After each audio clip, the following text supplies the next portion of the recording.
Welcome to the Dog Trainers Podcast, a podcast created by dog trainers, for dog trainers, or anyone who's ever fallen in love with man's best friend.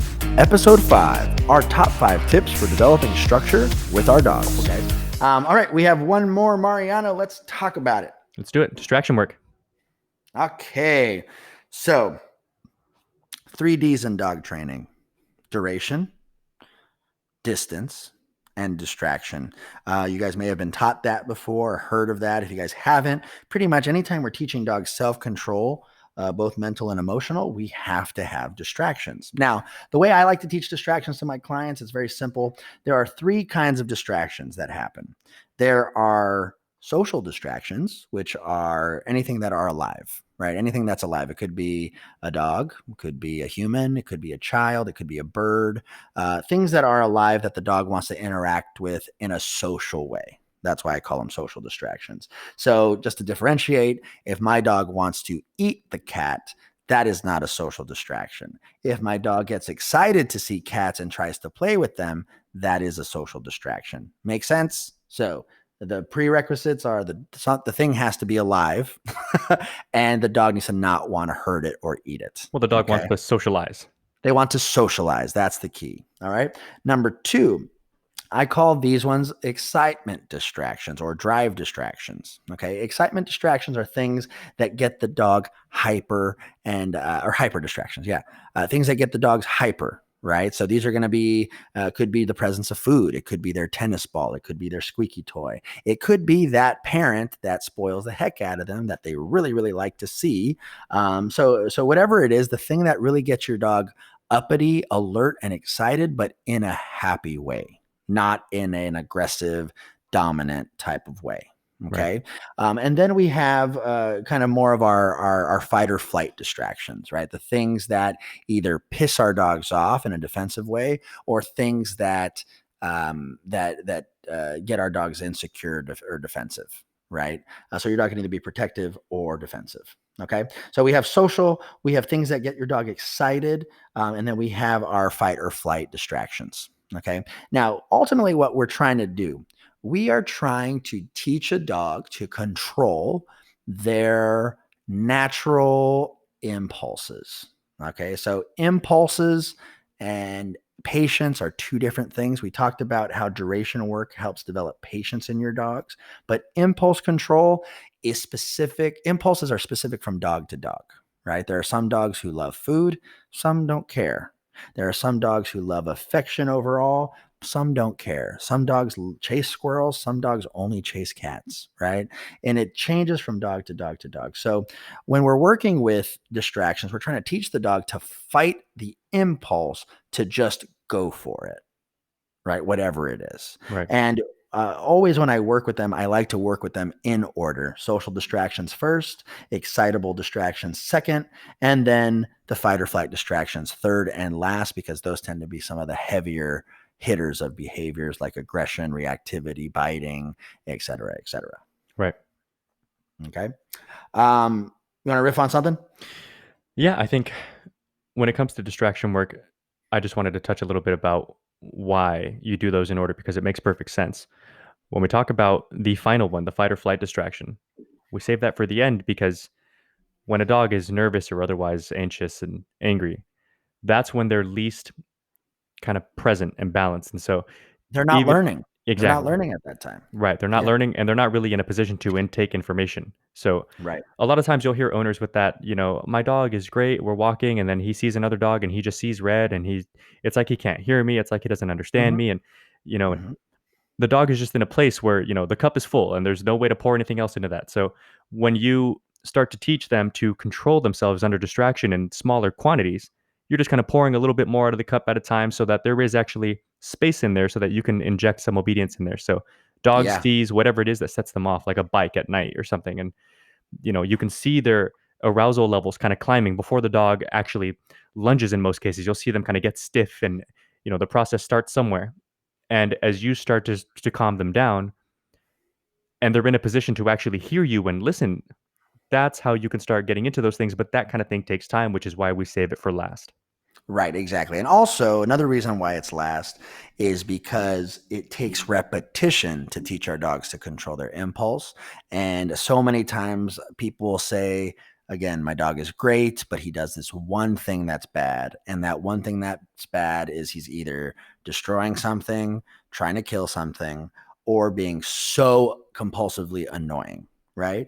And the problem is if you try to work with the scary distractions, the things that make your dog scared and defensive, it's not going to be enjoyable work.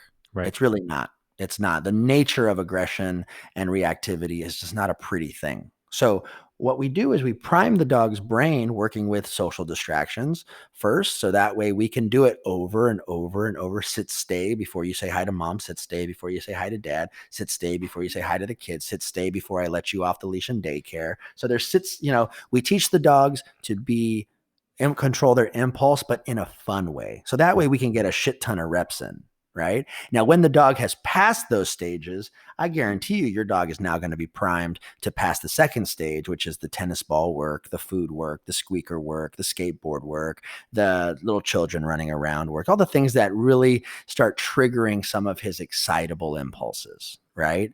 The things that get him super happy. And then if we do that properly, now our dog has the capacity to actually go into the fight or flight distractions and actually have the ability to combat that. Yeah, they have a chance. When you're put under stress, there's a reason why whenever you put yourself under stress, whatever the task is, you hammer it home to a Mm-hmm. ridiculous extent before you do. When you think of like, like training, like jujitsu, boxing, whatever, you train a lot before you ever compete because competition is stressful and it's scary and you know you're going to get hit and things happen. And so Mm-hmm. thinking is just not going to work out. You'll be too slow. But when Yeah. it's just automatic, you have a chance to actually stay, in the zone, so to speak. Yep. Yep. 100%. So that's what we would call distraction work, right? So let's go ahead and recap these five. So leash walking, isolation training, den training, crate training, confinement training, whatever you call it. Duration work, which is getting our dogs to learn to be still for very long periods of time. We're talking 30 to 45 minutes at the end, right? Obedience and structured play, obedience drills and structured play. So structured play is make sure that you develop that positive feedback loop or that reinforcement loop where the whole loop of the play session is complete, right?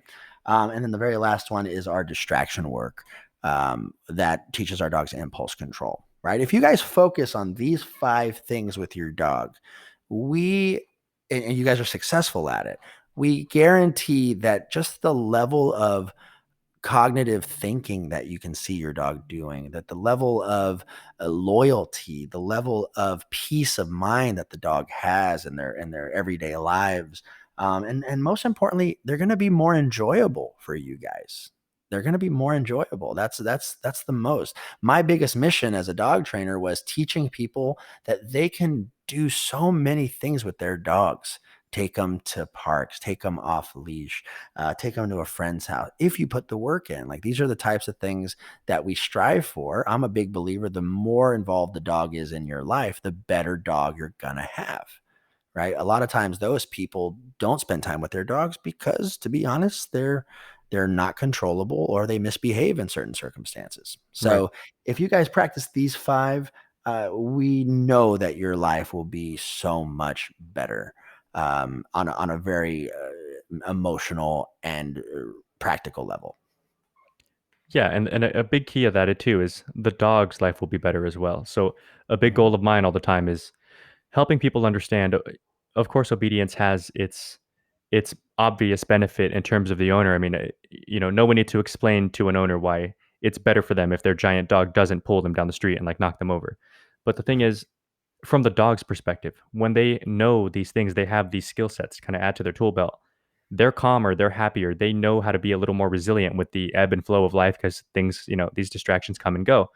Mhm. I just wanted to point out very quickly before we wrap up here the last 3 points: duration work, obedience drills, and distraction work. Once you get to the point in training to where your dog is very competent in all three, you can really you can take the like the I'm losing my words here. You can make it even tougher by mixing them in rapid succession. So I'd go from Mhm. you know obedience drills, place, break, and the dog is nice and excitable because I'm releasing very quickly and rewarding very like profusely, lots of food, lots of playtime.